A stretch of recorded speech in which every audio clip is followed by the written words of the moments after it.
Hello friends, welcome to Grewal tutorial. आज हम BEd first year learning and teaching जो हमारा सब्जेक्ट है पेपर 3 उसकी नेक्स्ट यूनिट करने जा रहे हैं। आइए अब हम स्टार्ट करते हैं। इसके अंदर जो हमारा फर्स्ट टॉपिक है वो है मॉडल्स ऑफ टीचिंग।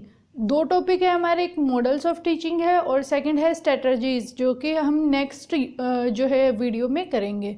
इसमें जस्ट हम मॉडल्स को कवर करेंगे। मॉडल का सबसे पहले क्या है, मतलब क्या होता है मॉडल, हम किसे कहेंगे, व्हाट मॉडल मीन्स। मॉडल यानी कि प्रतिरूप, हिंदी में इसको प्रतिरूप कहते हैं। मॉडल जो है एक परफेक्ट आइडल होता है, यानी कि जिसको हम फॉलो करना चाहते हैं, हम उसके जैसा ही बनना चाहते हैं, उसको हम क्या कहेंगे कि ये हमारा क्या है, रोल मॉडल है, या फिर हम उसको मॉडल कहेंगे।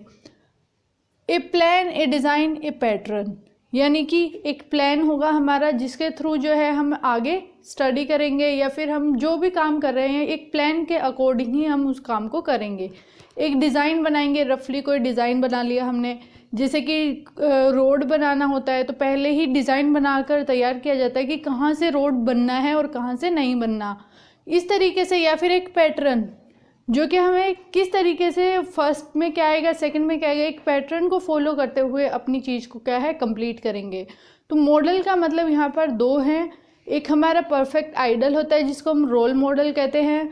बहुत सारे लोग कहते हैं कि हमारा रोल मॉडल ये है, या फिर कोई हीरो है, या फिर कोई फादर मदर, मतलब बच्चे जो है अपना रोल मॉडल मानते हैं किसी ना किसी को, और वो क्या है उसी को फॉलो करना चाहते हैं। मॉडल्स का यूज़ टीचिंग के अंदर क्या है, कि मॉडल्स को हम क्यों यूज़ करेंगे टीचिंग के अंदर। ये जो है हेल्प करेगा थिंकिंग अबाउट टीचिंग, यानी कि किस तरीके से हमें सोचने में हेल्प करेगा कि किस तरीके से हम क्या है टीचिंग कराएं। ये क्या है, मेन यूज़ है किसका, मॉडल का। मॉडल का जैसे कि मीनिंग हमने किया है, एक प्लान है, ए प्लान, यानी कि हम एक प्लान बनाएंगे, और प्लान किसके लिए बनाएंगे, टीचिंग करने के लिए, कि किस तरीके से हमें जो है स्टूडेंट को पढ़ाना। ये हमारा क्या है, मॉडल रहेगा। रोल ऑफ मॉडल्स, मॉडल्स का क्या क्या रोल है, reach more children and create a richer and more diversify environment. Means कि ज़्यादा से ज़्यादा बच्चों तक वो क्या है पहुंच पाए, यानी कि टीचर जो है जिस तरीके से वो पढ़ा रहा है वो ज़्यादा से ज़्यादा बच्चों को उसके अंदर कवर कर पाए। डाइवर्सिफाई इन्वायरमेंट का मतलब है कि सभी का जो है इन्वायरमेंट अलग अलग होता है। जैसे कि अगर हम नेबर्स का इन्वायरमेंट देखें, या फिर हमारे एक स्कूल का इन्वायरमेंट कैसा है, दूसरे का कैसा है, इस तरीके से इन्वायरमेंट क्या है अलग अलग होता है। डाइवर्सिफाई का मतलब होता है अलग अलग इन्वायरमेंट होना। उसके अंदर जो है हर बच्चे को कवर किया जाता है मॉडल के अंदर, ताकि जो अलग अलग इन्वायरमेंट में रह रहे हैं स्टूडेंट, उनको भी क्या है स्टडी प्रोवाइड की जाए, यानी कि शिक्षा दी जाए।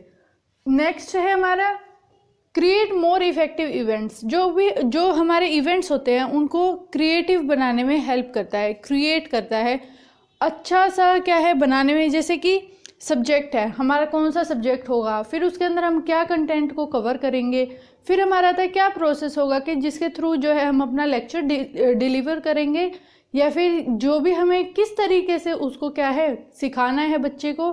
कि एक जैसे कि मैथ्स का सब्जेक्ट होता है तो उसके अंदर हम प्रॉब्लम सॉल्विंग वाले क्वेश्चंस कराएंगे, या फिर हमारा जो जैसे कि साइंस का कोई सब्जेक्ट है तो लैब वगैरह जो है उसमें जाकर दिखाएंगे कि ये एक्चुअल में ऐसा है। तो इस तरीके से मोर इफेक्टिव इवेंट्स, इसके अंदर जो है हम अलग अलग चीज़ों को इंक्लूड करेंगे ताकि एक हमारा अच्छा सा मॉडल तैयार हो, हमें पढ़ाने में हेल्प करेगा फिर वो। नेक्स्ट आता है ईजी टू मॉडिफाई और redesign existing method of teaching and instruction delivery. ये बहुत ही ईजी है इसको मॉडिफाई करना। हमारा मॉडल जो है फ्लेक्सिबल नेचर का होगा, यानी कि हम जब चाहें उसको चेंज कर सकते हैं।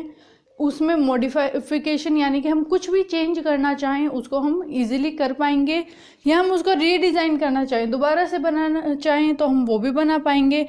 जो हमारा एग्जिस्टिंग मेथड है टीचिंग का, अब जैसे कि टीचिंग के अलग अलग मेथड होते हैं, जैसे कि लेक्चर मेथड हम नॉर्मली जो है कॉमनली यूज़ करते हैं। लेक्चर मेथड के अंदर एक टीचर आता है और वो लेक्चर देकर चला जाता है, तो वो क्या है हमारा, उसके अंदर हम चेंज कर सकते हैं कि किस तरीके से एक टीचर जो है अलग अलग चीज़ों को सिखाए और इंस्ट्रक्शन प्रोवाइड करे। फिर आता है हमारा कंप्लीटिंग वर्क मोर इफेक्टिवली। जो भी हम काम कर रहे हैं, अगर हमारे पास पहले से ही मॉडल तैयार है जैसे कि आज मैंने एक लेसन कंप्लीट करना है, एक यूनिट कंप्लीट करानी है, इस तरीके से अगर मेरे पास पहले से ही मॉडल तैयार है तो वो क्या है, मुझे हेल्प करेगा उस काम को कंप्लीट करने में, क्योंकि मॉडल के अकॉर्डिंग ही मैं स्ट्रक्चर वाइज चलूँगी कि पहले मेरे को ये टॉपिक कराना है, फिर ये कराना है, फिर ये कराना है, और इस तरीके से जो है मैं एक पैटर्न को फॉलो करूँगी और कंप्लीट कराऊँगी। जैसे कि हमारी एनसीईआरटी बुक्स होती हैं, उनके अंदर क्या होता है, एक मॉडल ही फॉलो किया जा रहा है। फर्स्ट चैप्टर में ये होगा, सेकंड में नेक्स्ट टॉपिक है, थर्ड में नेक्स्ट है। जो सेकंड में टॉपिक है वो फर्स्ट से रिलेट करेगा, जो थर्ड में है वो फर्स्ट और सेकंड दोनों से रिलेट करेगा। यानी कि एक मॉडल है जिसके अंदर हम अपना काम मोर इफ़ेक्टिवली वे से कंप्लीट कर सकते हैं। ये हमारी मॉडल के लिए जो भी बेसिकली हमें समझना था कि मॉडल है क्या, वो हमारा कंप्लीट होता है। क्या रोल है मॉडल्स का टीचिंग के अंदर, और टीचिंग के अंदर क्यों यूज़ किया जा रहा है मॉडल्स को ज़्यादा से ज़्यादा। Next topic is why we should develop models of teaching. हमें जो टीचिंग के मॉडल हैं उनको क्यों डेवलप करना चाहिए। What are its specific function, उसके क्या क्या फंक्शंस रहेंगे मॉडल के, and how does a model help practicing teacher in classroom process, कि किस तरीके से जो मॉडल है वो टीचर की हेल्प करेगा जब वो टीचर क्या है क्लास में पढ़ा रहा है या क्लास को हैंडल कर रहा है, उस टाइम पे किस तरीके से जो मॉडल हैं वो हेल्प करेंगे। इन तीनों क्वेश्चंस के आंसर जो मैंने आपको स्क्रीन पर दिखाए हैं कि यही हो सकते हैं, या फिर इनके अलावा भी आप अलग अलग लिख सकते हैं। जैसे कि हमें मॉडल की तारीफ़ ही करनी है कि एक मॉडल है उसको किस तरीके से हम इस्तेमाल कर सकते हैं। First one is improvement in teaching. जैसे जैसे हम मॉडल को बनाते जाएंगे, मॉडल एक सिस्टमेटिक प्रोसेस के थ्रू बनेगा, यानी कि हम सिस्टमेटिकली चीज़ों को अरेंज करते हुए चले जाएंगे। जैसे ही हम वो अरेंज करेंगे, अब हम उनको अप्लाई करेंगे जब क्लासरूम के अंदर, यानी कि जो हमारा पैटर्न था पढ़ाने का वो पहले से ही इजी हो चुका है।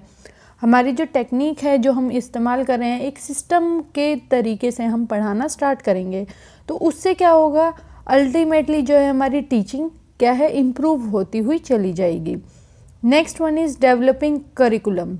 करिकुलम फर्स्ट ऑफ ऑल होता क्या है, ये पूरा का पूरा हमारा कोर्स होता है जिसके अंदर जो है हम अलग अलग चीज़ें इंक्लूड करते हैं। करिकुलम या फिर हम जो सिलेबस होता है, दोनों के अंदर डिफरेंस होता है। करिकुलम क्या है, पूरे साल का होगा, सिलेबस भी पूरे साल का होगा, लेकिन सिलेबस क्या है हमारा, एक क्लास से रिलेटेड होगा कि भाई ये 6 क्लास का, ये 7 का, लेकिन करिकुलम क्या होगा, वो हमारा ओवरऑल करिकुलम होता है।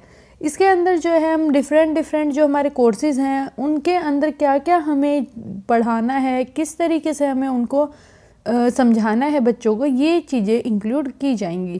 Next one is guidance. Guidance यानी कि प्रॉपरली हमें बताता रहेगा मॉडल टाइम टू टाइम कि आपको ये जो है गोल अचीव करना है। आपने कोई गोल अचीव करना है, हमने सेट किया हुआ था पहले ही कि आज क्लासरूम के अंदर हमें जाके इतना पार्ट जो है हमारे सिलेबस का कंप्लीट करना है। ये हमारा टारगेट हो सकता है, एक टीचर का टारगेट हो सकता है, तो उसको किस तरीके से हम जो है स्टूडेंट को कराएंगे, ये हमें क्या है गाइडेंस देता रहेगा। हमारा जो मॉडल तैयार होगा उसके अंदर हम हर चीज़ को इंक्लूड करेंगे ताकि जो हमारा टारगेट है उसको हम अचीव कर पाएँ।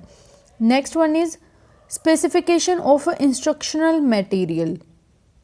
मीन्स हमने जो गोल अचीव करना है उसको अचीव करने के लिए हमें किस किस चीज़ की जो है ज़रूरत पड़ेगी, कौन कौन से इंस्ट्रूमेंट्स को हम यूज़ करें, इंस्ट्रक्शन किस तरीके से हम प्रोवाइड करें, लेक्चर मेथड दें या डेमोस्ट्रेशन दिखाएं उनको, यानी कि अलग अलग चीज़ों का हम इस्तेमाल करेंगे। उसके बाद जो है हमारा जो हम चेंज लाना चाहते थे पढ़ाने के बाद वो हम अचीव कर पाएंगे। Next one is help in modifying teachers behaviour, यानी कि जैसे जैसे हम मॉडल्स का यूज़ करते हुए चले जाएंगे उसी तरीके से हमारे टीचर डेवलपमेंट प्रोग्राम्स वगैरह भी दिखाए जाएंगे हमें, ताकि जो है टीचर अच्छे से अपना मॉडल जो है तैयार कर पाए, और उसके थ्रू जो है डेवलपमेंट टीचर के अंदर भी होगी, जिसके थ्रू वो क्या है मॉडिफाई होता जाएगा, यानी कि चेंज होता जाएगा थोड़ा थोड़ा करके। Next one is help in modifying teaching strategy, यानी कि कौन सी हमें स्ट्रेटजी को अपनाना है, ये भी क्या है हमें मॉडल बताएंगे कि किस तरीके से हम एक सिचुएशन में कौन सा मेथड यूज़ करें, किस सिचुएशन में हम इनडायरेक्ट मेथड का यूज़ करें। ये सब चीज़ें जो है हमें मॉडल के थ्रू पता चलेंगी कि हमें कौन से टाइप के स्टूडेंट को किस तरीके से हैंडल करना है, किस तरीके से हम अपना गोल अचीव करेंगे। Next topic is characteristics of good model of teaching. Good model कौन सा होगा? एक good model of teaching is based on certain assumptions as well as ground as specific theory of learning. यानी कि इसके अंदर कुछ अजम्पशंस का भी हम यूज़ करेंगे और कुछ थ्योरीज का भी यूज़ करेंगे, तब जाके जो हम मॉडल बनाएंगे वो जो मॉडल होगा वो हमारा कैसा होगा, जिसके अंदर हम साइंटिफिक प्रोसीजर फॉलो कर रहे हैं, सिस्टमेटिक प्रोसीजर फॉलो किया जाएगा, जिसके थ्रू जो है लर्नर के बिहेवियर को मॉडिफाई किया जाएगा, यानी कि चेंज किया जाएगा, ताकि वो धीरे धीरे उस मॉडल की हेल्प से सीखे कुछ ना कुछ चीज़ें। Next one is assumptions. Assumptions कुछ जो है मॉडल के अंदर हम अजम्पशन लेके चल रहे हैं। सबसे पहली है कि ये एक हमारा ब्लूप्रिंट के तौर पर काम करेगा, क्योंकि टीचर को पहले से ही पता होगा कि मुझे किस तरीके से क्या चीज़ें करानी है, क्योंकि हमने मॉडल भी उसी के अकॉर्डिंग ही सेट किया होगा। सेकंड है creation of appropriate learning environment, कि किस तरीके से हमें जो है एनवायरनमेंट बनाना है क्लास के अंदर। अब कोई बच्चा शोर कर रहा है क्लास के अंदर तो एक टीचर जो है लेक्चर नहीं दे पाएगी अच्छे से, यानी कि किस तरीके से हम जो है पढ़ाने का इन्वायरमेंट सेट कर पाएंगे कि जिसमें जो है बच्चा लर्न कर पाए।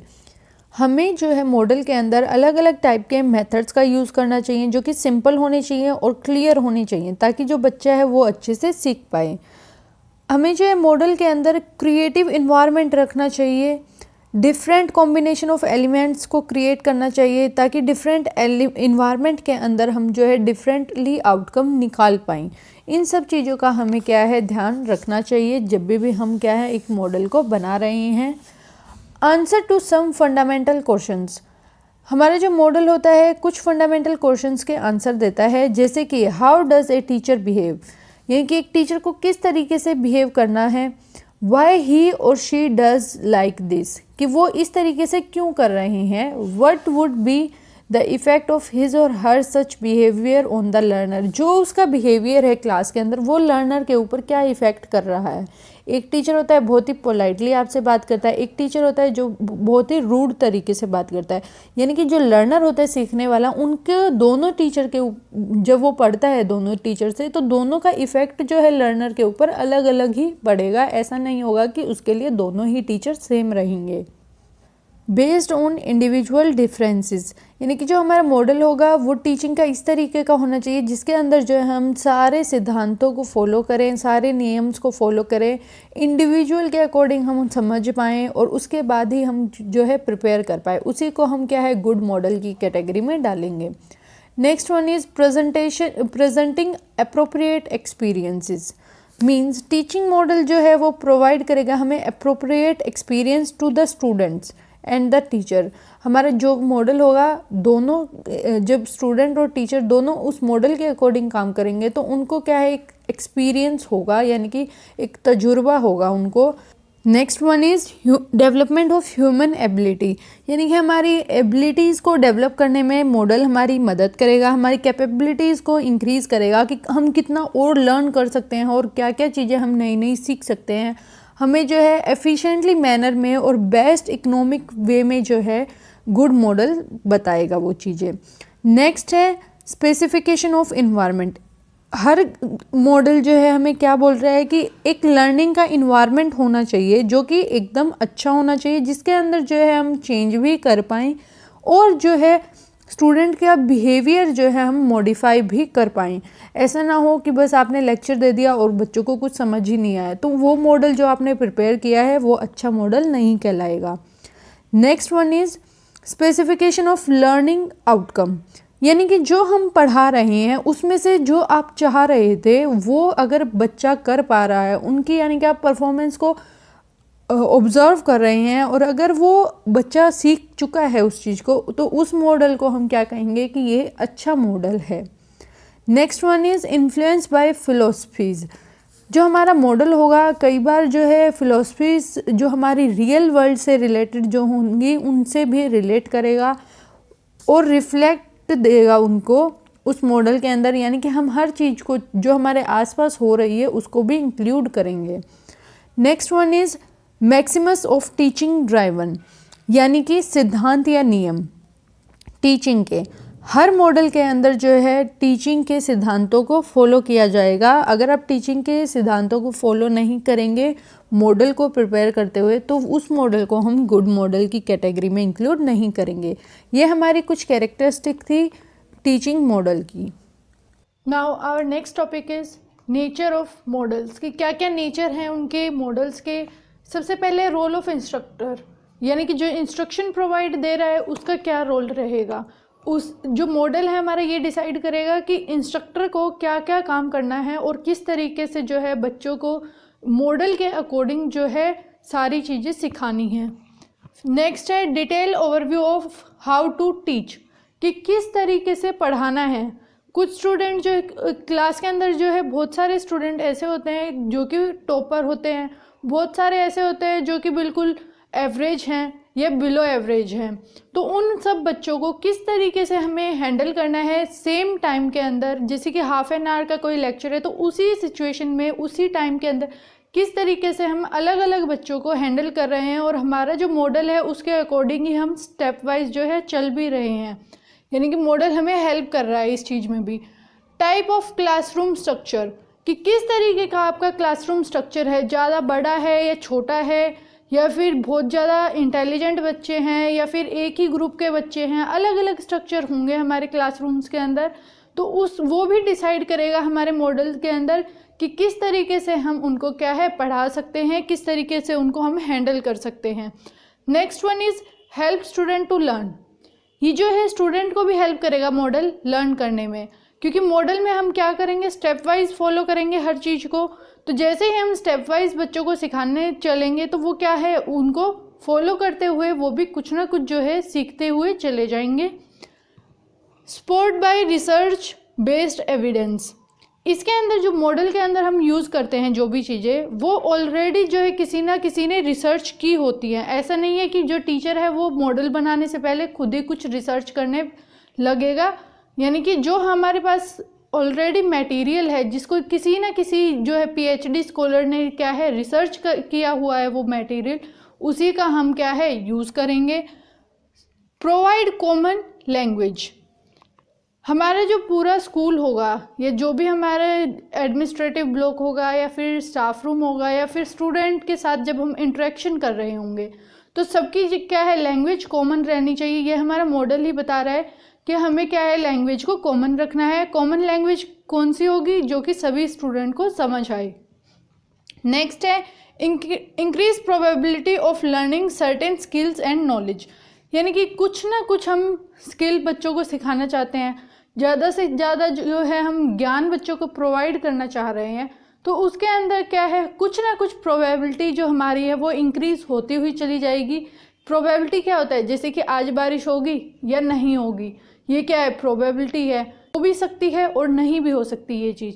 तो जो है ये हमारी प्रोबेबिलिटी को इंक्रीज़ कर रहा है मॉडल हमारी किस चीज़ में हम स्किल को डेवलप कर पाएंगे। ये ऐसे नहीं बोल रहा है कि ये पक्का ही डेवलप करेगा मॉडल हमारा, लेकिन प्रोबेबिलिटी ज़्यादा है कि जो हमारे स्किल्स हैं स्टूडेंट के वो इंक्रीज़ होंगे, टीचर के जो है स्किल्स इंक्रीज़ होंगे। फिर नेक्स्ट हमारा है conceptual framework grouped by purpose.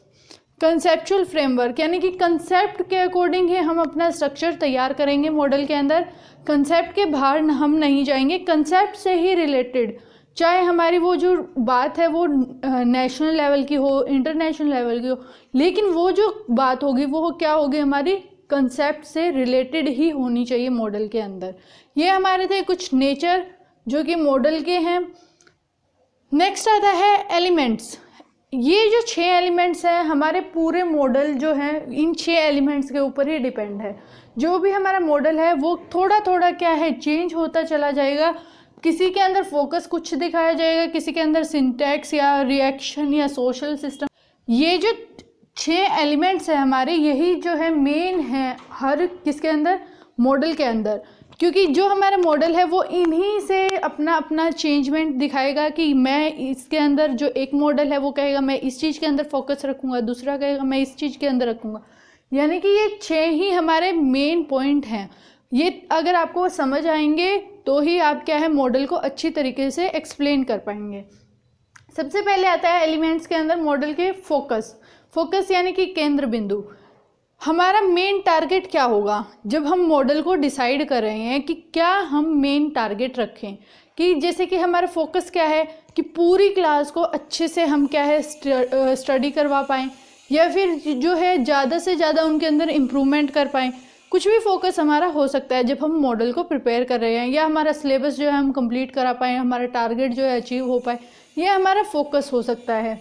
Next आता है सिंटेक्स और स्ट्रक्चर, यानी कि संरचना। सिंटेक्स जो है वैसे तो हम कॉमनली क्या बोलते हैं, ग्रामर के अंदर यूज़ होता है, जिसके अंदर हम वाक्य बनाने के अंदर ग्रामर का यूज़ कर रहे हैं, उसको हम सिंटेक्स कहते हैं। स्ट्रक्चर यानी कि किस तरीके से हम अपना स्ट्रक्चर प्रिपेयर करें जिससे जो है हर बच्चे को हम इक्वली क्या है इम्प्रूव कर पाएँ, उनके अंदर स्किल को क्या है डेवलप कर पाएँ। नेक्स्ट आता है हमारा प्रिंसिपल ऑफ रिएक्शन, यानी कि प्रक्रिया का प्रधान। रिएक्शन, जब भी अब जैसे कि मैंने आपको कुछ पढ़ाया तो उसके ऊपर आपकी क्या रिएक्शन रहेगा, ये चीज़ भी कौन हमें क्या एलिमेंट के अंदर इंक्लूड किया गया है, ये हमारे मॉडल्स बताएंगे कि एक बार हम जब स्टूडेंट को पढ़ा रहे हैं तो उनका क्या रिएक्शन है, और उस रिएक्शन के ऊपर टीचर कैसा रिस्पॉन्स दे रहा है स्टूडेंट को, ये भी क्या है इम्पोर्टेंट है।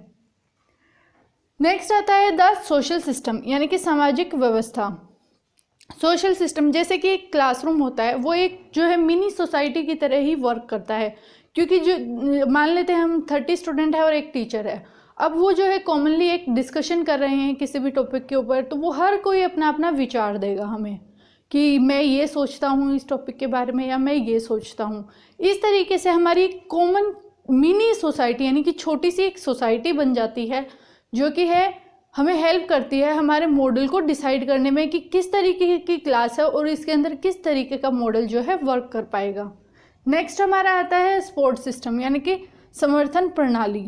सपोर्ट सिस्टम यानी कि जब हम टीचिंग कर रहे होंगे, सिर्फ हमारा मॉडल या फिर हमारी बुक्स ही एनफ नहीं होंगी किसी भी चीज़ को कंप्लीट कराने के अंदर, यानी कि हमें कुछ ना कुछ एडिशन भी चाहिए होगा उस मॉडल को कंप्लीट कराने के लिए।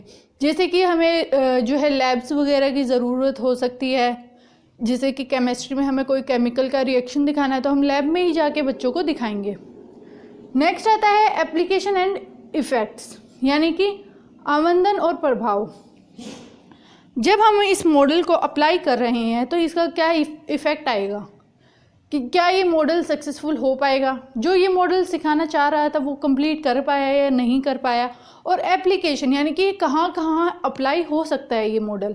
ये सब चीज़ें यानी कि 6 हमारे मेन जो है एलिमेंट है, और ये आपको तीनों के तीनों जो हमारे मॉडल्स हैं उनके अंदर हेल्पफुल रहेंगे, क्योंकि हमारे तीनों मॉडल्स के अंदर इन्हीं पॉइंट का थोड़ा थोड़ा चेंजमेंट है, ज़्यादा चेंजमेंट नहीं है कि जैसे कि एक मॉडल एक पॉइंट के ऊपर कुछ और बोलेगा, दूसरा मॉडल कुछ और बोलेगा।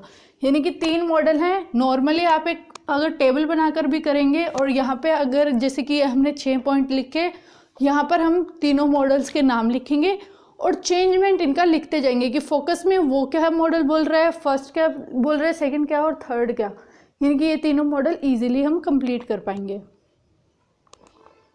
हमारा फर्स्ट मॉडल आता है Bruner's concept attainment model.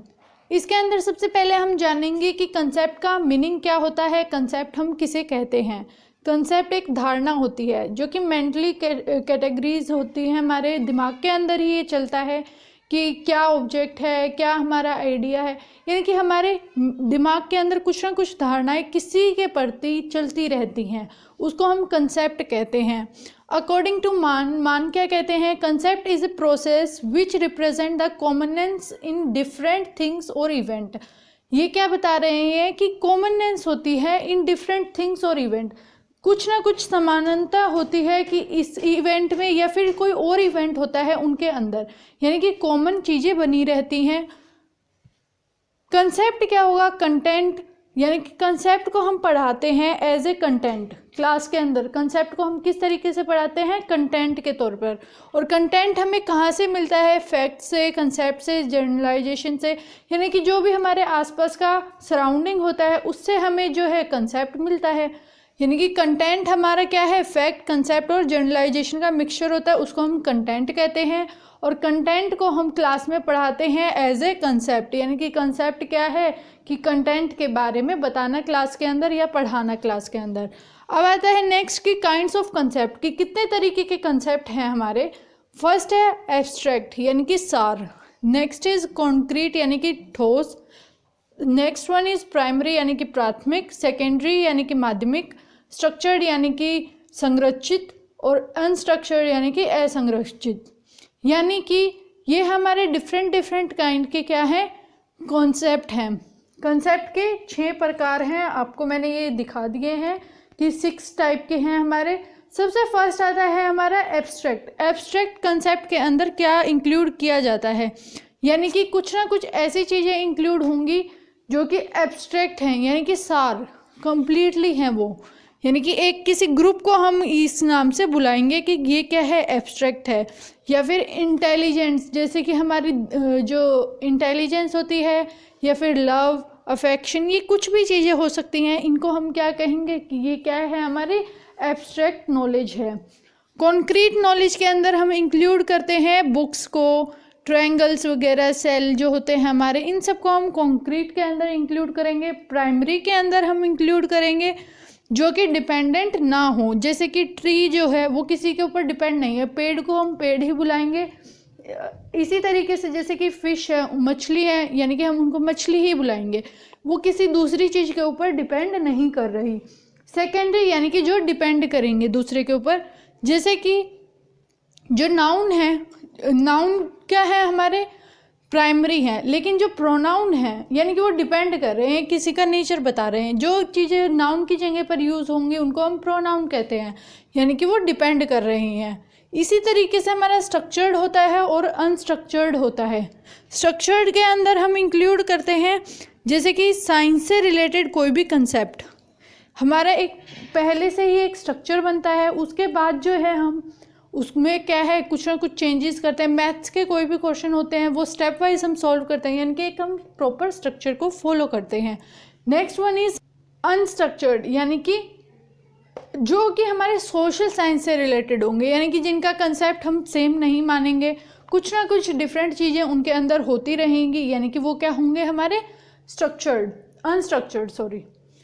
Next one आता है हमारा एलिमेंट ऑफ कंसेप्ट, यानी कि कंसेप्ट के क्या क्या एलिमेंट्स हैं। अब हम इनके बारे में स्टडी करेंगे।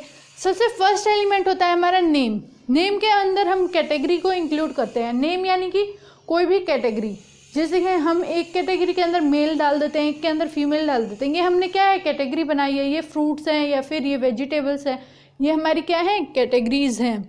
नेक्स्ट आता है एग्जाम्पल। एग्जाम्पल वो होते हैं, पॉजिटिव भी हो सकते हैं और नेगेटिव। अब पॉजिटिव नेगेटिव एग्जाम्पल हम किसको कहेंगे, सबसे पहले यही जानना होगा। जैसे कि हमारा कंसेप्ट नेम के तौर पर हम किसी फ्रूट्स को ले रहे हैं, फ्रूट है हमारा कोई, उसको हमने ले लिया।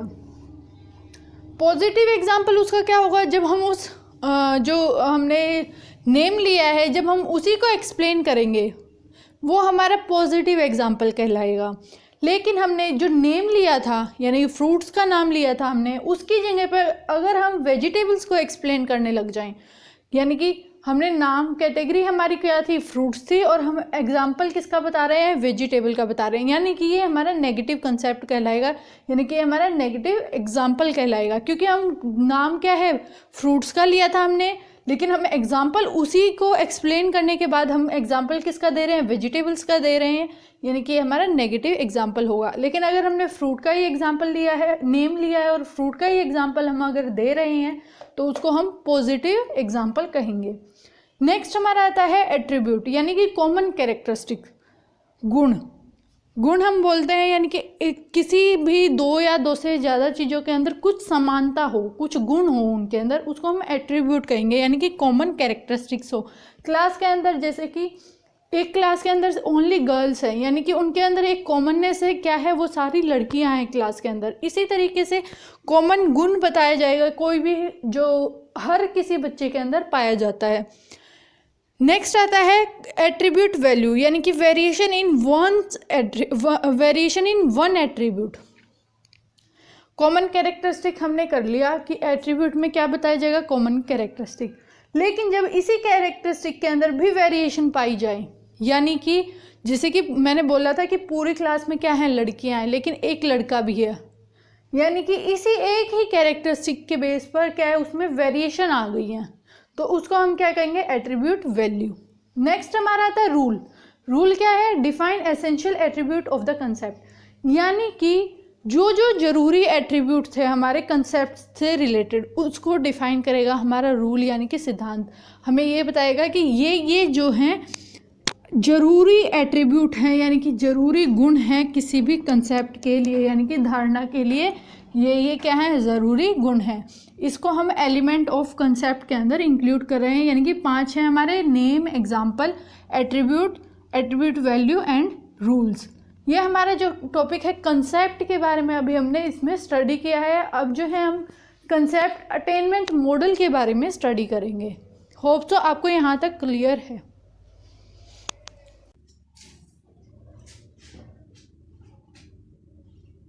अब हमने जो है कंसेप्ट के बारे में जान लिया है कि कंसेप्ट या धारणा होती क्या है। अब जो है हम ब्रूनर्स कंसेप्ट अटेनमेंट मॉडल करेंगे।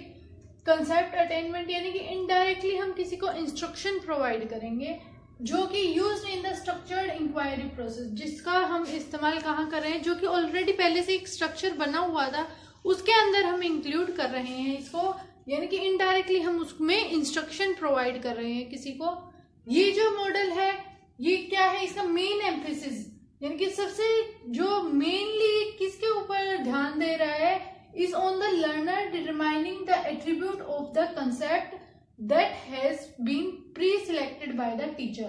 यानी कि इसका मेन जो टारगेट रहेगा वो लर्नर्स के ऊपर है, जो कि जिसके अंदर क्या किया गया है, एट्रीब्यूट जो है लर्नर ने डिटरमाइन किया, यानी कि गुण जो टीचर ने गुण बता दिए हैं कि एक टॉपिक है हमारा, जैसे कि मान लेते हैं हम ग्रीन हाउस गैसेस के बारे में पढ़ रहे हैं, या फिर हम मान लेते हैं ग्लोबलाइजेशन के बारे में पढ़ रहे हैं, तो उसके अंदर क्या है, टीचर ने एट्रीब्यूट यानी कि उसके गुण बता दिए होंगे, कंसेप्ट बता दिया होगा। उसके बाद जो है स्टूडेंट का अब काम क्या है, उसके ऊपर एग्जाम्पल या फिर उनमें क्या डिफरेंस है, उस कंसेप्ट को किस तरीके से अंडरस्टैंड किया जा सकता है। ये जो मॉडल है मेनली कहाँ किसके ऊपर है, कंसेप्ट फॉर्मेशन के ऊपर, जो कि टीचर ने पहले से ही सिलेक्ट किया है। First one is concept formation, यानी कि कंसेप्ट को बिल्ड करना। फॉर्मेशन का मतलब क्या होता है, बनाना, फॉर्म करना, किसी भी चीज को बनाना, यानी कि कंसेप्ट को बनाना, यानी कि धारणा को बनवाना बच्चों के थ्रू, बच्चों के माइंड के अंदर कि ये जो है ये कंसेप्ट है हमारा ग्लोबलाइजेशन, और ग्लोबलाइजेशन के ऊपर ये हमारी धारणा रहेंगी, यानी कि ये हमारे कंसेप्ट रहेंगे। नेक्स्ट इज एग्जाम्पल और नॉन एग्जाम्पल, कि ग्लोबलाइजेशन के अंदर कौन सी फॉर्म को हम इंक्लूड करें कि ग्लोबलाइजेशन हुआ, या फिर प्राइवेटाइजेशन के अंदर कौन सी प्राइवेट कंपनीज हैं, कौन सी हमारी गवर्नमेंट कंपनीज है, या फिर नॉन एग्जाम्पल यानी कि जो उसके अंदर इंक्लूड नहीं होंगे। अभी जैसे कि मैंने पहले आपको बताया कि हम फ्रूट्स का नाम ले रहे थे, लेकिन हम एग्जाम्पल किसका दे रहे थे, वेजिटेबल्स का, यानी कि जो फ्रूट थे वो हमारा एग्जाम्पल कैसे होता कि जैसे हम एप्पल बोल देते कि एक फ्रूट हमारे क्या है, एप्पल है, लेकिन अगर हमने एप्पल की जगह पे अगर हम बोल रहे हैं कि कैबेज, ठीक है, यानी कि हम वेजिटेबल का नाम ले रहे थे, वो हमारा क्या है, नॉन एग्जाम्पल है। Third topic is critical attributes, यानी कि उनके गुणों को अच्छे से जांचना कि क्या ये गुण इनके कॉमन है, क्या इनके गुण अलग अलग हैं। अब जो है हमारा ये जो कंसेप्ट है, कंसेप्ट अटेनमेंट मॉडल जो हमारा है वो बेसिकली 3 प्रिंसिपल के ऊपर ही निर्भर कर रहा है। फर्स्ट है प्रिंसिपल ऑफ कंसेप्चुअल क्लैरिटी, यानी कि जो हम पढ़ाने जा रहे हैं बच्चों को उसके अंदर क्लैरिटी होनी ही चाहिए, यानी कि कंसेप्ट हमारे कैसे होने चाहिए, क्लियर होने चाहिए। अगर आप एक टॉपिक करा रहे हैं क्लास में, वो बच्चे को क्या है, क्लियर होना चाहिए। टीचर जब कराएगा उसको तो वो क्लियर ही हो बच्चे के दिमाग में। नेक्स्ट है प्रिंसिपल ऑफ मल्टीपल एग्जाम्पल, जब भी कोई टीचर आपको पढ़ाए या आप किसी स्टूडेंट को पढ़ाएं तो ज्यादा से ज्यादा एग्जाम्पल्स का यूज करें, यानी कि मल्टीपल एग्जाम्पल होने चाहिए। And number third is the principle of conceptual competence, यानी कि कंसेप्चुअल यानी कि कंसेप्ट भी डेवलप होनी चाहिए बच्चों के दिमाग में। ऐसा ना हो कि वो रट्टाफिकेशन, रोट लर्निंग वगैरह आप करा रहे हैं उनको, वो कोई भी बेनिफिट नहीं देगी उनको। लेकिन हाँ, कंसेप्ट अगर एक बार उनके दिमाग में फॉर्म हो गया तो वो क्या है, उस कंसेप्ट को आगे जाकर भी यूज कर सकते हैं। अब हम कॉमनली एक एग्जांपल देखते हैं, जैसे कि जो क्लास 11th में 12th में हम पढ़े, मान लेते हैं कि हमने बीकॉम लिया है। बीकॉम लिया है यानी कि बीकॉम के अंदर सब्जेक्ट कौन से हैं, वही सब्जेक्ट हैं जो कि क्लास 11th और 12th में हमने कॉमर्स में पढ़े थे। अब अगर हमने वहां पर अपना जो स्ट्रक्चर है अच्छे से बिल्ड किया है, तो नेक्स्ट जब हम बीकॉम में जाएंगे तो हमारा जो है उसके अंदर कुछ ना कुछ कंसेप्ट के अंदर एडिशन होता हुआ चला जाएगा। फिर हम अगर एमकॉम कर रहे हैं वो और एडिशन हो जाएगा। इस तरीके से अगर हम किसी भी कंसेप्ट को सिखा रहे हैं या सीख रहे हैं तो वो इस तरीके से सीखे कि आप उसको आगे जाकर एड ऑन कर पाए, कि उसके अंदर कुछ ना कुछ अगर आपको कमी लग रही है आप कुछ उसके अंदर जोड़े और उसको और अच्छे से समझ पाए। नेक्स्ट आता है how to use the strategy. अब मैंने आपको स्ट्रेटजी बता दी है कि एक टीचर होगा वो अपना पहले से ही क्वेश्चन क्या है प्रिपेयर करेगा, कंसेप्ट जो है प्रिपेयर करेगा और बच्चों को बता देगा, उसके एग्जाम्पल देगा। उसके बाद अब बच्चे का क्या रोल रहेगा कि किस तरीके से वो अपना कंसेप्ट को बिल्ड करेगा। ये जो है नॉर्मली हमारी क्या है, एक फॉर्मेशन रहेगी मॉडल के अंदर। ये मॉडल बेसिकली क्या बता क्या रहा है कि एक टीचर पहले से ही डिफाइन करके रखेगा क्या, कंसेप्ट को। ये आपको जो है ये सिमिलैरिटी और डिससिमिलैरिटी थोड़ी थोड़ी लर्न करनी पड़ेंगी, क्योंकि हमारे 4 मॉडल हैं और चारों मॉडल के अंदर जो मैंने आपको 6 एलिमेंट बताए थे उन्हीं का मेन रोल है। तो इसके अंदर क्या है, टीचर पहले से ही कंसेप्ट दे देगा, प्री डिसाइडेड होगा, और कुछ एग्जाम्पल वो उनको बताएगा स्टूडेंट को, और कुछ वो क्या है उनको बोलेगा कि आप इनके एग्जाम्पल फॉर्म करो। नेक्स्ट है how to use the strategy, यानी कि select the concept with clear attribute. सबसे पहले आता है कंसेप्ट, यानी कि जो हमें कंसेप्ट सिखाना है बच्चे को उसको क्लियरली उसके गुणों के अकॉर्डिंग हमें सिलेक्ट करना चाहिए। क्लियर एट्रीब्यूट्स, एट्रीब्यूट्स का मतलब क्या था, गुण था। यानी कि हमने जो कंसेप्ट हमें सिखाना है उसको क्लियरली क्या है उसके गुणों को पहचाने। ग्लोबलाइजेशन कंसेप्ट कराना है तो पहले ग्लोबलाइजेशन के गुणों को पहचाने कि क्या उसके गुण हैं और क्या नहीं है। फिर उसके बाद provide student yes and no examples, यानी कि अब आपने उसके गुण बता दिए, डिसिमिलैरिटी क्या क्या है, क्या उसके अंदर इंक्लूड नहीं होगा ग्लोबलाइजेशन के अंदर और क्या इंक्लूड होगा, यानी कि येस और नो एग्जांपल स्टूडेंट को बताएं। Next one is ask student to identify the commonness in yes example. अब जो आपने येस एग्जांपल यानी कि जो कि एग्जांपल रिलेटेड है हमारे कंसेप्ट से, आपने जो एग्जाम्पल बताए हैं उनके अंदर अब बच्चों को ये बोले कि आप इनके अंदर कॉमन चीजें निकाल कर बताएं कि इन सब में क्या कॉमन है। एग्जाम्पल दिए हैं ग्लोबलाइजेशन के, आपने दिए हैं एग्जाम्पल, यानी कि उनके अंदर क्या एक कॉमननेस आपको फाइंड करनी है। अब कॉमननेस क्या होगी, अगर आप जो है एग्जाम्पल ग्लोबलाइजेशन से ही रिलेटेड दे रहे हैं तो यानी कि सारे एग्जाम्पल के अंदर एक चीज तो कॉमन है कि वो क्या है, ग्लोबलाइजेशन से रिलेट कर रहे हैं, यानी कि कॉमननेस उन बच्चों को फाइंड आउट करने के लिए बोले। And difference between yes and no examples, और उन जो हमने एग्जांपल दिए हैं येस और नो वाले एग्जांपल, यानी कि जो एग्जांपल हैं और जो नॉन एग्जांपल हैं उनके बीच में डिफरेंस बताओ कि क्यों ये नॉन एग्जांपल है। अब आपने ग्लोबलाइजेशन का टॉपिक कराया और आपने क्या है एग्जाम्पल किसका दिया, प्राइवेटाइजेशन का दिया, यानी कि अब हमारा टॉपिक था ग्लोबलाइजेशन, यानी कि उसका अगर हम एग्जांपल देते वो हमारा येस एग्जांपल था। अब हमने एग्जांपल दूसरा दिया है प्राइवेटाइजेशन का। अब दोनों के बीच में डिफरेंस क्या है, वो डिफरेंस यही है कि एक एग्जांपल ग्लोबलाइजेशन से रिलेटेड है और दूसरा हमारा प्राइवेटाइजेशन से रिलेटेड है। Next one is provide more examples. आपने जब टॉपिक कराया है उसके बाद आपने येस नो एग्जांपल दे दिए हैं, उसके बाद आपने बच्चों से भी पूछ लिया कि ये येस एग्जाम्पल क्यों है और या फिर ये नो एग्जाम्पल क्यों है, या इन दोनों के बीच में क्या डिफरेंस है। अब हमारे नेक्स्ट आता है स्टेप कि हम उनको और एग्जाम्पल दें ताकि वो और अच्छे से समझ पाए। नेक्स्ट आता है generate A final set of attribute, यानी कि अब हम एग्जाम्पल हमने कंप्लीट दे दिए हैं, अब हम फाइनली एक एट्रीब्यूट बनाएंगे, यानी कि गुणों बताएंगे कि ग्लोबलाइजेशन के ये गुण हैं।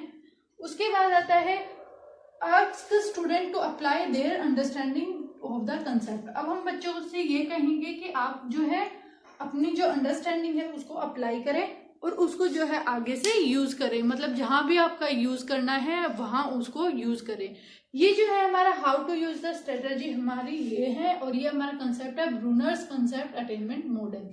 ये बेसिकली मॉडल के अब हम एलिमेंट्स करेंगे कि एलिमेंट जैसे कि फोकस, सिंटैक्स वगैरह जो मैंने आपको 6 एलिमेंट बताए हैं, अब हम उनके बारे में स्टडी करेंगे।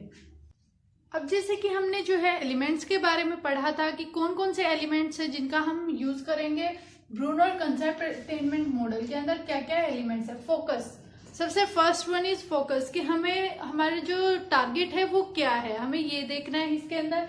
Next one is syntax, syntax के अंदर है reception, selection and unorganized material model. इनके अंदर रिसेप्शन ओरिएंटेड के अंदर हमारी 3 फ्रेजेस हैं। ये P1, P का मतलब यहाँ पे फेजेस हैं, इसके अंदर 1, 2, 3 फेज है। सिलेक्शन के अंदर भी 3 फेज है और अनऑर्गेनाइज्ड मटेरियल के अंदर भी 2 फेजेस हैं। फिर नेक्स्ट हमारा आता है सोशल सिस्टम। क्या है? सपोर्ट सिस्टम और एप्लीकेशन और यूटिलिटी हमारी क्या है, कौन सी कंसेप्ट अटेनमेंट मॉडल की क्या चीजें हैं हमारी, यूटिलिटी है या सपोर्ट सिस्टम है, सोशल सिस्टम है। इस तरीके से अब हम इनके बारे में पढ़ेंगे। इसी तरीके से जो हमारे और 3 मॉडल हैं उनमें भी यही कॉमन चीजें चलेंगी। फोकस के अंदर जो है हमारा मेन ऑब्जेक्टिव है इंडक्टिव रीजनिंग का। इंडक्टिव रीजनिंग यानी कि जो कि हमें आता है, जानते हैं और अनजान की तरफ जो लेकर जाए उसको हम इंडक्टिव रीजनिंग कहेंगे, यानी कि तर्क पर आधारित आगमन कहेंगे इसको हिंदी में। And the main focus is to learn और टू अटेन द कंसेप्ट। और मेन हमारा टारगेट यही रहेगा कि जो हमें कंसेप्ट के बारे में पढ़ना है हम उसको अच्छे से अचीव कर पाएँ। In this model learning take place by categorizing activities. इसके अंदर हम कैटेगरी के अकॉर्डिंग ही क्या है डिवाइड करेंगे एक्टिविटीज़ को और उसके थ्रू जो है कंसेप्ट के बारे में जानेंगे। First one is act of concept formation. पहले हम जैसे कि हमें एक टॉपिक दिया गया है उसके बारे में हम पहले चीज़ों को इकट्ठा करेंगे, यानी कि कंसेप्ट को बनाएंगे।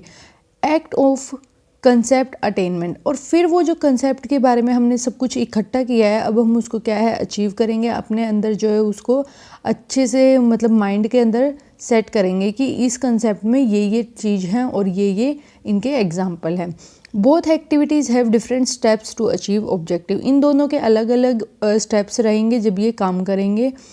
We can improve the instruction through concept learning. हम जो है इंस्ट्रक्शन को इम्प्रूव कर सकते हैं जब हम कंसेप्ट लर्निंग जो है अगर प्रोसेस को फॉलो कर रहे हैं, यानी कि हम अगर धारणा से संबंधित लर्निंग यानी कि सीख रहे हैं तो उसके थ्रू हम क्या है अपने इंस्ट्रक्शन को इम्प्रूव कर सकते हैं।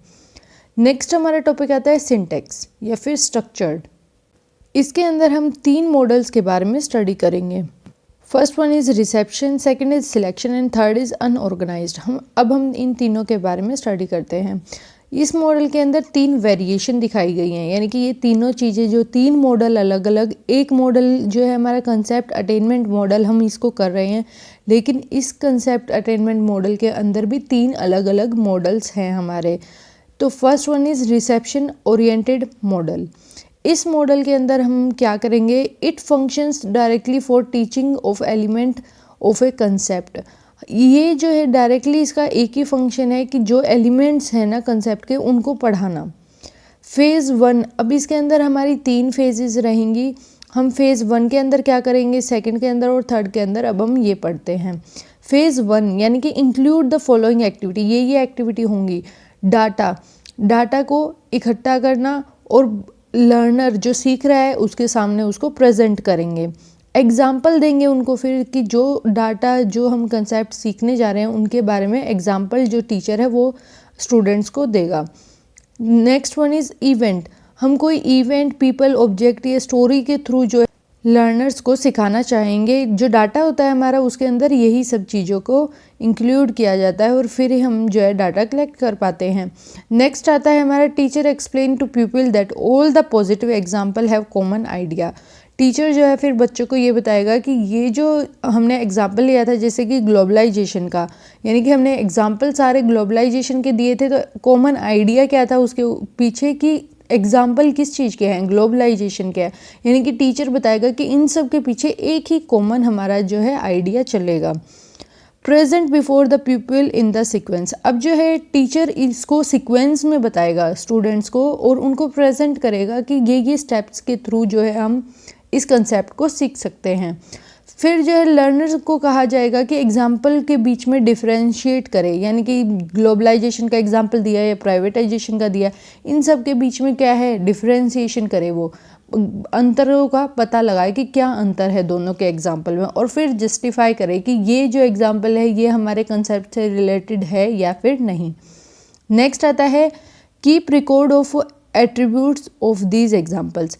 अब जो है हम स्टूडेंट को बोलेंगे या टीचर भी जो है अगर करना चाहे तो एक रिकॉर्ड बनाएगा कि उनकी क्या क्या विशेषताएं हैं, इनकी क्या क्या क्वालिटीज़ हैं, उनके बारे में रिकॉर्ड बनाते चले जाएंगे ये।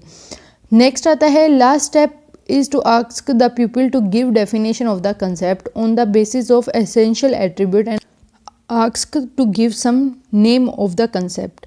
यानी कि अब लास्ट स्टेप ये होगा कि जो उसने कंसेप्ट के बारे में एग्जाम्पल लिए हैं, जो नॉन एग्जाम्पल वो येस या नो में बता रहा है कि ये एग्जाम्पल होगा या फिर ये क्यों नहीं होगा, अगर ये चीज़ें हैं उनके थ्रू उनकी मदद से अब जो है एक डेफिनेशन वो कंसेप्ट के बारे में बताए।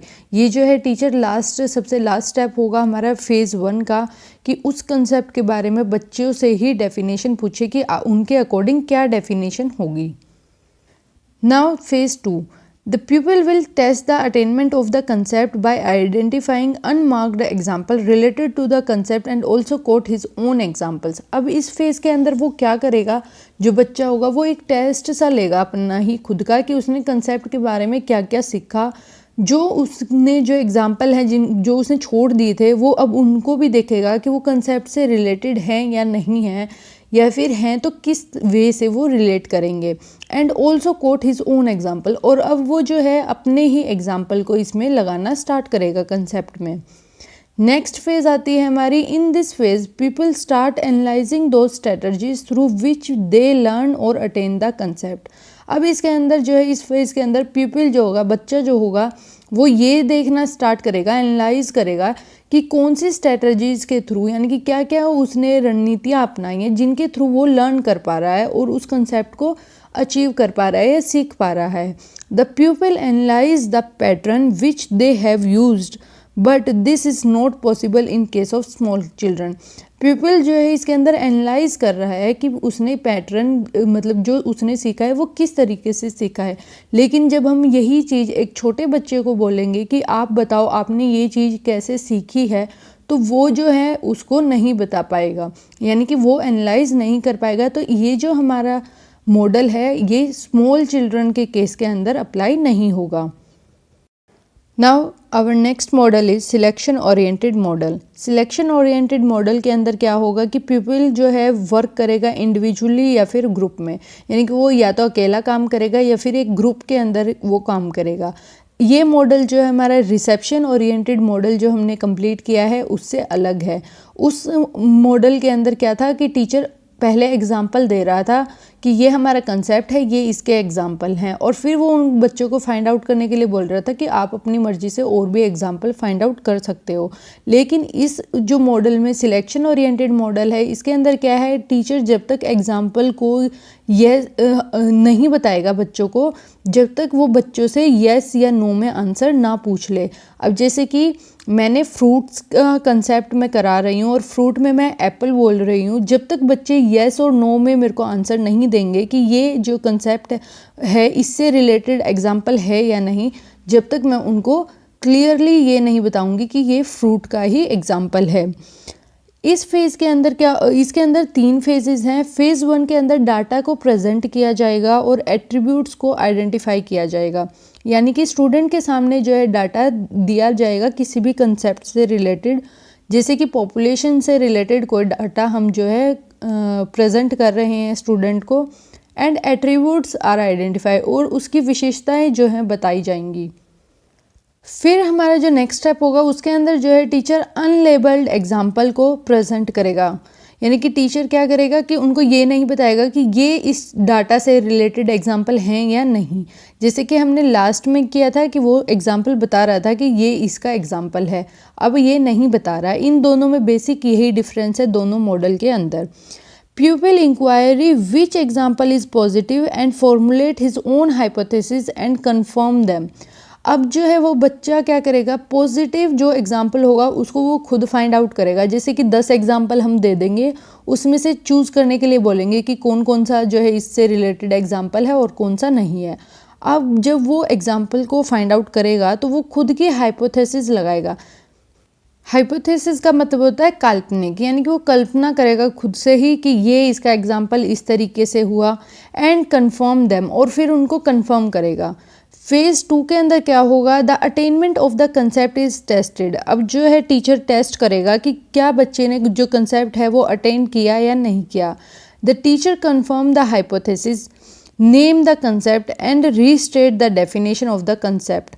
अब जो है टीचर इसके अंदर क्या करेगा, पहले जो है कंफर्म करेगा हाइपोथेसिस, यानी कि जो बच्चा सोच रहा है उस कंसेप्ट के बारे में पहले वो उससे जानेगा, उसको बोलेगा कि नाम बताओ इस कंसेप्ट का, जब और एक डेफिनेशन दो जो आपने समझा है, उस सब के बारे में जब वो टीचर उनसे पूछेगा, और फिर जो है टीचर खुद से ही एक रीस्टेट करेगा डेफिनेशन, यानी कि खुद से दोबारा से एक डेफिनेशन देगा उस कंसेप्ट के बारे में, जो कि अकॉर्डिंग टू उसके एसेंशियल जो एट्रीब्यूट्स हैं, जो विशेषताएं हैं, वो सारी उस डेफिनेशन के अंदर इंक्लूड की जाएंगी। नेक्स्ट आता है phase 3, pupil analyze the thinking strategy. He discuss the role of hypothesis and attributes.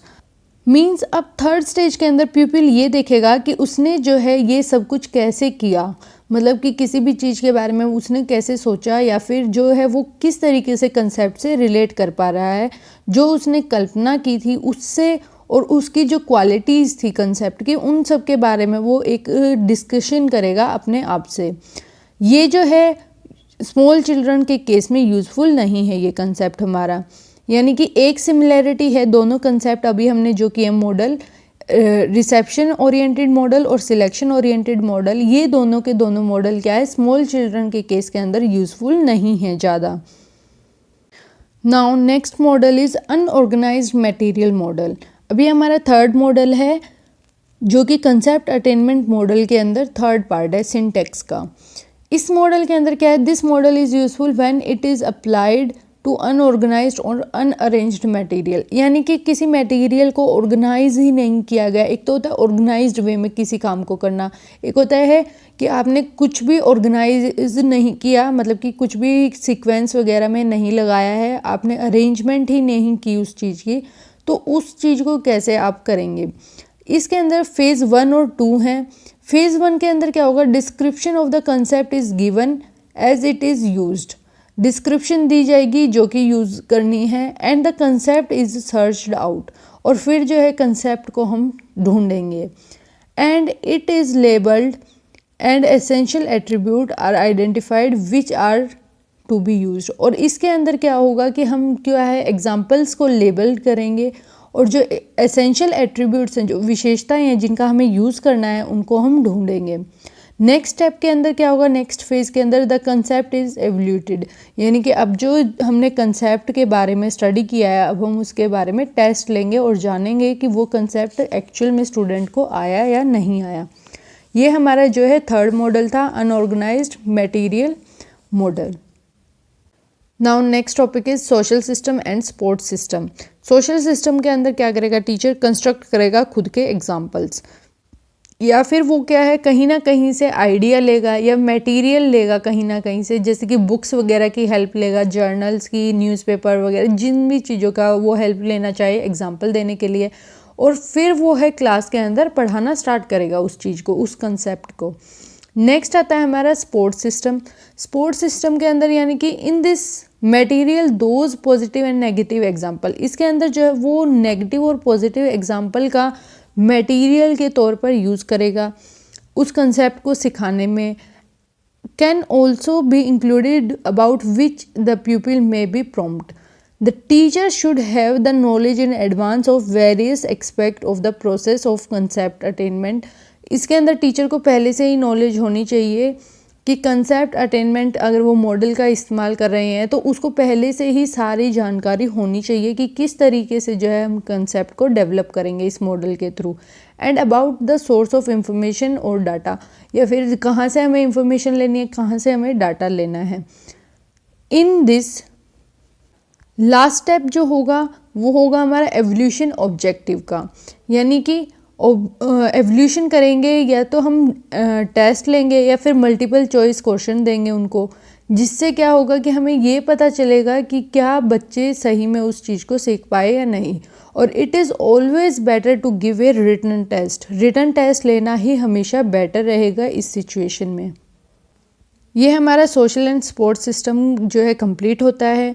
Next आता है एप्लीकेशन और यूटिलिटी। इस मॉडल को हम कहाँ कहाँ पर अप्लाई कर सकते हैं और कहाँ कहाँ हम इसको यूटिलाइज कर सकते हैं अच्छे से, अब हम ये पढ़ेंगे। ये मॉडल क्या है, गुड मेथड है फॉर फेमिलराइजिंग अननोन कंसेप्ट। जिनको जो कंसेप्ट हमें नहीं आते, अगर हम चाहते हैं कि बच्चे उस चीज़ को सीखें, तो ये जो कंसेप्ट होगा, ये हमारा मॉडल जो है कंसेप्ट अटेनमेंट मॉडल जो है बेस्ट रहेगा। Used when effort are made to learn, जब कोई एफर्ट लगाना चाहेगा किसी भी चीज़ को सीखने के लिए, तो कंसेप्ट अटेनमेंट मॉडल बेस्ट रहेगा उस चीज़ में। This model determine the specific learning activities. अब जैसे कि एक कंसेप्ट के बारे में हम पढ़ रहे हैं, यानी कि एक स्पेसिफिक है वो चीज़ कि इसी कंसेप्ट के बारे में ही हमें पढ़ना है, यानी कि हमें और इस कंसेप्ट के अलावा कुछ नहीं पढ़ना, तो ये एक स्पेसिफिक लर्निंग देगा, हम उस कंसेप्ट को अच्छे से सीख पाएंगे।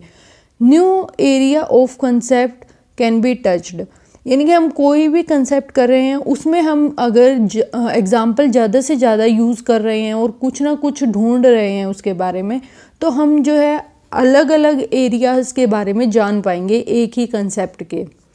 The selection strategy and unorganize strategy are more useful at the secondary stage. जो हमने सिलेक्शन और अनऑर्गेनाइज्ड मॉडल किया है, ये दोनों बेस्ट रहेंगे सेकेंडरी स्टेज पे, यानी कि प्राइमरी जो स्कूल लेवल में प्राइमरी 1 to 5 तक के स्टूडेंट हैं उनके लिए ये मॉडल बेस्ट नहीं रहेंगे। Applied to all age groups, यानी कि इन मॉडल्स को हम हर एज ग्रुप में क्या है अप्लाई कर सकते हैं। अब जैसे कि वैसे तो मॉडल्स ने बताया है कि हम इनको अप्लाई नहीं कर सकते, जो सिंटेक्स के अंदर हमने 3 मॉडल किए हैं, लेकिन जो अगर हम छोटे बच्चों को कुछ सिखाना चाहते हैं तो एग्जाम्पल जो है उनको सिंपल एग्जाम्पल दें, किसी भी कंसेप्ट के बारे में सिंपल एग्जाम्पल दें। जैसे फ्रूट्स है तो फ्रूट्स के नाम बताओ उनको पहले, या फिर आपको जैसे ग्रामर सिखानी है किसी बच्चे को तो उसको छोटे छोटे सेंटेंस दें और फिर उसका कंसेप्ट जो है डेवलप करें, यानी कि ये हम हर स्टेज पे अप्लाई कर सकते हैं। लेकिन एक इसका ड्रॉबैक है, वो है कि अगर हमें कंसेप्ट ही नहीं मालूम, यानी कि हमें क्या पढ़ना है क्या पढ़ाना है यही नहीं पता, तो उस सिचुएशन में इस मॉडल का हम यूज़ नहीं कर सकते। इट मीन्स हमें कंसेप्ट को जानना ज़रूरी है। ये हमारा फर्स्ट मॉडल कंप्लीट होता है, concept attainment model. Hope so आपको अच्छे से क्लियर हुआ होगा। नेक्स्ट वीडियो के अंदर तीनों के तीनों जो हमारे मॉडल्स रहते हैं मैं आपको वो कंप्लीट कराऊंगी। Thanks for watching.